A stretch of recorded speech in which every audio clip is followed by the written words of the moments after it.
Welcome back, guys, to Fun with Hydroponics. As promised, this is part 2 of the Twist-Cup video series. A few weeks ago, we did part 1, but the concept was new and wasn't fleshed out at that point. So here in part 2, we're going to pick up where that one left off. Since then, I've actually developed 3 different types of twist cups. And while they're not yet on Amazon or eBay, they're up on Etsy. So anyone who is interested by becoming an early adopter can do so, and I'd be very grateful if you'd provide your feedback and further ideas on future improvements. Let's briefly review where the twist cup idea came from. Basically, my backyard. I started out with those large 3-inch net cups. Well, instead of using a bunch of clay pellets, went right to the pool noodle, but that took a large chunk of pool noodle. It seemed like such a waste. But the thing that really drove me nuts was that the roots would grow through the slots. At that point, it was very difficult to move the plant among various bins that were set up for hydroponics outdoors. And at the end of the season, the root mass had intertwined so strongly into those mesh cups that you'd have to cut them out. Well, I ended up getting smaller net cups. I ended up cutting out the bottom, trying to keep the roots growing downwards without getting stuck in the mesh. Those cups became very brittle and fell apart quickly. So I tried other ideas like styrofoam cups. Oh my, what a mess. That did not work. They deformed when I tried to push them into holes that were a little bit smaller than the bottom of the cup diameter. And styrofoam doesn't hold up real good outside for a whole season. Plus the volume was too large, just like the larger net cups. So next I went down to these Keurig or single dose coffee containers. I thought I was onto something at first, but I realized that the aluminum of these cups was very flimsy and the cups would bend and deform, and they were so lightweight they didn't stay in the holes very well. So then I moved over to the same version in plastic, but the plastic bottoms had to be cut out, resulting in some sharp edges. Plus those cups, unlike the aluminum ones, were rigid, and I had a hard time getting them to stick smaller holes in my 27-gallon tote lids. So I decided to give it a go with the 3D printer and make my own cups, and boy, these first 3D printed cups, which I now call the twist and stick cups, actually twisted in to 1-inch holes with a good grip. However, several of my bins had a little bit larger holes. Well, whenever you went to check your nutrients or do some kind of maintenance on your totes, you'd pop the lids and some of the cups would pop out. Other times there would be big wind gusts and the cups would be pulled out with their small seedlings. So I finally had enough and said, I gotta do something about this. The cups are great, but they need external threads. So you can screw them in and they stick and hold.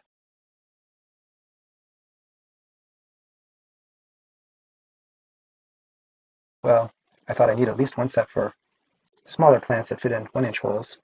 And then I thought, what about those bigger plants? I think I need to go up to 1.25-inch diameter holes because those stems and roots get bigger. So that's what we did. We came up with 2 different sizes, a 1-inch and a 1.25-inch twist cup. One for lettuce and smaller plants, and the bigger 1.25-inch for the bigger, larger fruiting type plants like tomatoes, cucumbers, zucchini, watermelon, you name it. Well, along the way, we also made a combi cup, which was kind of a compromise because some of my bins actually have 2 different size holes.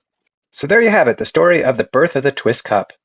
An alternative to the common net cup, but be used outside in windy conditions and where lid maintenance and plant rotations are common, allowing at least smaller plants to be lifted straight out of the cup without root-tangle and put in larger cups or other bins. I always seem to forget to pass on some of the important tidbits, but here's a few things that I remember that I think you might be interested in. One is that the twist cup go very well with these little pool noodles. It really doesn't take a lot of pool noodle, just a tiny little wedge. I'm always amazed that they can stay in the cup so securely. I think it's due to the fact that the walls taper and narrow toward the bottom, and also they have this fine inner lip. It seems to be hardly noticeable, but it's just enough to make sure the pool noodle doesn't fall through the bottom. It's a balancing act because you don't want the lip to be too wide and take up valuable space in the cup to prevent the root from expanding as much as it's possible, but you don't want the lip to be so minimal that it doesn't do anything in terms of holding that pool noodle in. I think I have it dialed in pretty good, but let me know if you decide to try this cup, what your thoughts are after giving it a try. I found that you want to keep the pool noodles kind of thin. They do take up a little bit of water, and you certainly don't want to get stem rot. But as long as these are not directly touching the water underneath, they usually stay pretty dry, and the stems seem to just love them. Also, you don't want them too big and bulky, just enough for light pressure on the stem. We don't want to compress the stem. And these pool noodles are flexible, and as the stem grows, I've seen these pool noodles stretch all the way across to the walls into just a thin sliver, which is really nice because they allow maximum expansion of the stem. It's also great that these pool noodles are washable. Just some soapy water, dry them outside in the sun, and put them away for the next season's use. I've used mine over and over.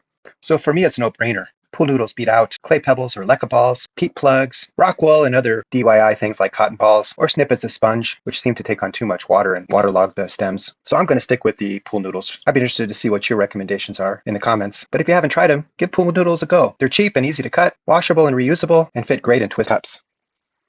Just like cleaning those pool noodles, the twist cups themselves are so easy to clean season after season. You just drop them in some soapy warm water. You can either put a brush to them or just let them soak, and then take a washcloth and gently clean them out and make them squeaky clean again. Then give them a good rinse with some fresh water, and you're ready to put them away for the next season. Because they're stackable, they don't take a whole lot of space up, so you should be able to easily store them somewhere convenient with all your other gardening and hydroponic supplies. Or you can use them in your indoor garden come wintertime when you're forced to go back inside. Then, come next spring, you can use them as is, but if you really want to prolong their longevity, last year I used this stuff. I just spritzed it with a little UV inhibitor, clear coat spray from Rust-Oleum, and it revitalized the plastic. And it took away that faded look that some of them had developed in the sun, made them look brand new, and put a fresh outer coating to protect against the UV rays for another season. This year I'm trying out white PLA plastic, which I'm hoping prevent fading, of course, because it's white. It may reflect some of those rays of the sun better and naturally prolong the life of the cup. Another thing I really like about twist cups is their small size. That makes them so versatile. They can be used indoors to get your seedlings going in little nursery containers in your windowsill. Then the lid can be taken outside and they can be transplanted right into these big, large 27-gallon totes, or even larger bins such as 33-gallon trash bins for those who like to grow really large plants. As illustrated in the video, grow bigger hydroponically in the gardening playlist. This is really not a very difficult do-it-yourself project. All you have to do is pin down your lid onto a folded over thick piece of cardboard with a piece of wood underneath, smear some Dawn dish soap or other soapy substance on the lid, poke a little pilot hole, put that drill bit down, and the soap provides a lubricant. Because plastic can be a little brittle, keep your finger lightly on the trigger, on and off, real gentle so it doesn't get going too fast. And if you're having trouble, put it in reverse. Less likely possibly to crack it that way. Do a few pieces of junk plastic to get a hang of it before you go after your permanent lids. And really choose the containers of your liking. This is not a fixed kit where you have to use what's sent to you. You can make your own decisions and do what works best for you. Let's get down to the good part, the actual gardening, the fun with hydroponics, the thing you look so much forward to. If you're watching this in the middle of winter or even in late spring, it's time to get started. Don't wait too long. All it takes is a couple of windows and a few seeds. Pick those favorite seeds here, get them germinated. I have a video on how to via the egg carton method, again in the playlist called Hydroponic Gardening. And in a few days, you'll have those little puppies in your net cups, sitting in your windowsill, photosynthesizing and growing. The goal is not to grow an abundance of food inside to support you or your family or friends,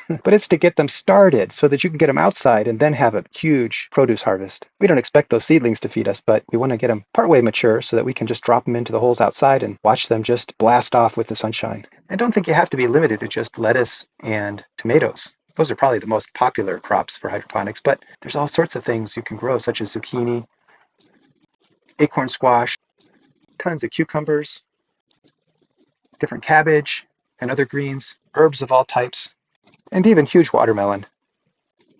All right, guys, that wraps up the part 2 of the Twist Cup video. Just want to tell you what's on the radar for the next time. You know, for all you do-it-yourselfers out there, you'd have no trouble. But sometimes we just need a jump start. So for those of you who need a little help, I'm going to work on creating a decent indoor starter kit, focused first on lettuce seedlings. And then same kit can be used to go ahead and start those tomato seedlings. There's some other embellishments that are coming, so check back soon. And until then, keep having fun with hydroponics and take good care. We'll talk soon. Bye.